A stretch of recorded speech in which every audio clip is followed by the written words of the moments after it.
Back in elementary school and kind of leading into almost middle school, I had a lot of stomach issues, I guess you could say. I was very stressed as a child, and even now. I kind of had this attitude that, oh, even though people are bullying me, I have to kind of be the stronger person, the more warrior-like person, and kind of just hold my ground. And for a while it worked, but I started noticing that as a child, there's only so much you can bottle inside of you. And one day I just exploded. I was basically a ticking time bomb. Going through these challenges like bullying and also just school in general, I had a really hard time just kind of connecting back to myself.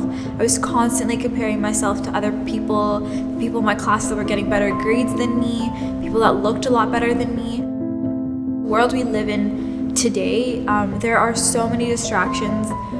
For me, my biggest distraction, and I think I can call it addiction too, and I think many other people can relate to this, is I'm pretty caught on with my phone. It's with me everywhere I go. I think not just my generation, but the ones above and under, we're all just so used to having something like that on us constantly. And just kind of going more into the other things, that the pressures I guess we face as a generation. There are so many new things that are coming out. There's vaping problems. Most of the people that I know, my closest friends, are not bad people, but they're caught onto the wrong thing and the wrong high, I guess you could say.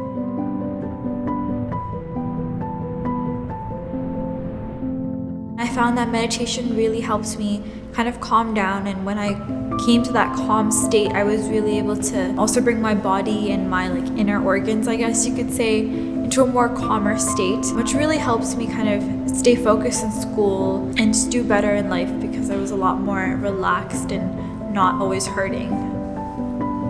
Each session I would come in, and first I was very calm, I didn't want to talk about anything. I was just very oh no, I'm fine.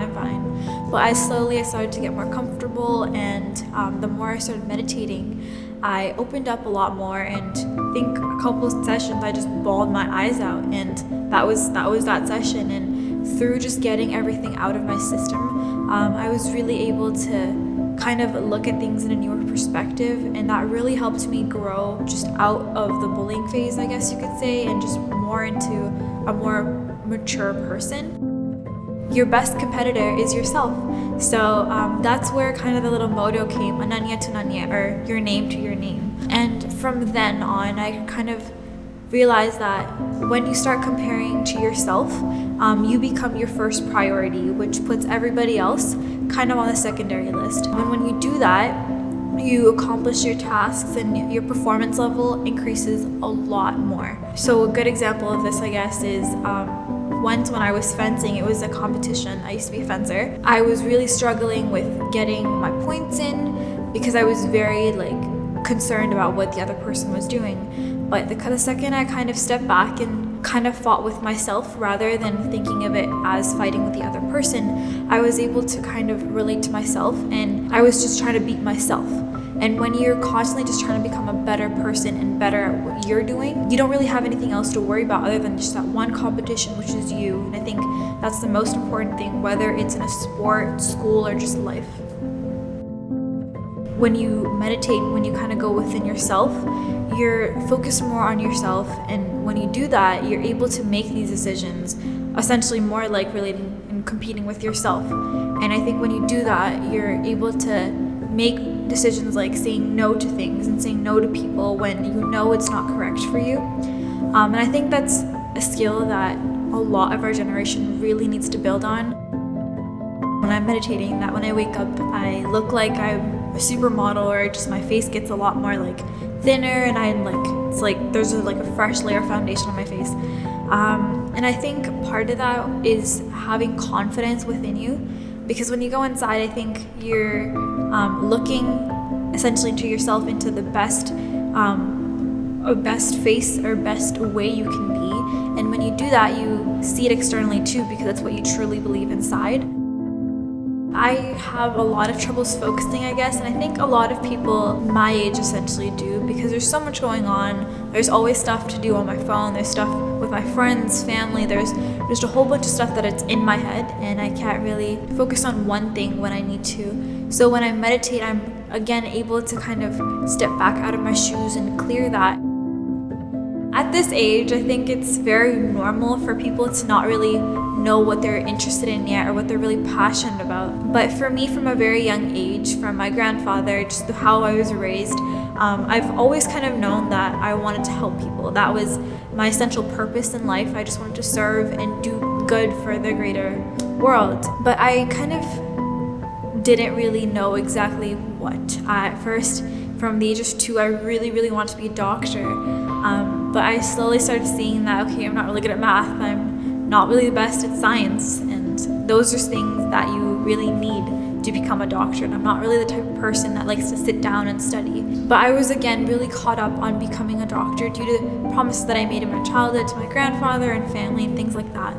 But when I started meditating and I got into this program, I learned to kind of open my eyes up to the different doors around me, and that's when, through my late middle school and early high school, I started realizing that I was very passionate about international relations and global affairs, and I really wanted to become a diplomat and a foreign ambassador one day.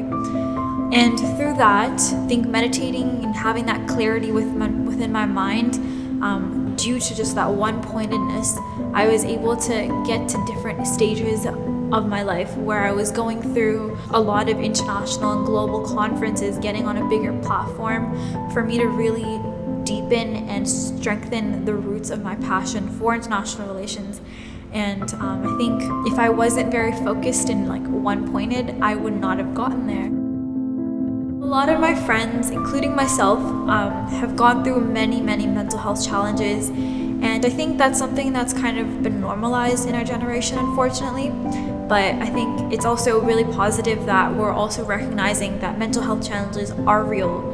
And one of the key core treatments, I guess, that are offered, other than just medication, that honestly send you through another spiral that's not really good for you either, is meditating. And I think when you kind of go within yourself, you really start to declutter, and you're able to piece yourself back together. And I think that process of just going within yourself is really important. I've had friends go through severe depression and severe anxiety to the point where they wanted to basically die, and sometimes there isn't really a way to bring people back, but you get that hope within yourself when you're kind of focused on yourself and looking back and reflecting and thinking, there are things that are important in my life, and I am important, I am an important person. I think when you go inside yourself, that's when you really see that and experience that. In our world today, it's a very chaotic place to be in. A lot of us want to do so many things, but we just feel like we have such little time in our hands. It also feels like the world is almost ending. There are environmental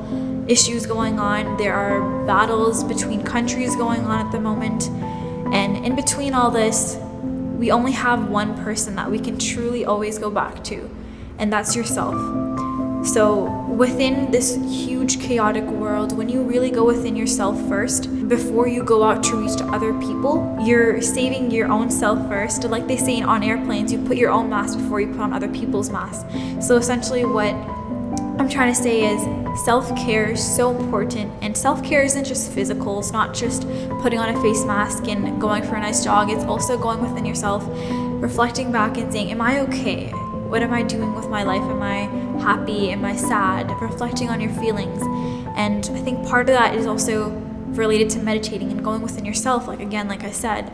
And when you do that, you're really able to get yourself kind of nicely wrapped up and ready for the world. And when you are ready for the world, you're able to share and do better things and carry on with your purpose, whether that's through environmental causes and helping the world get back on its feet, or for me, if it's international relations and helping two different countries fight in a more peaceful manner rather than using their weapons.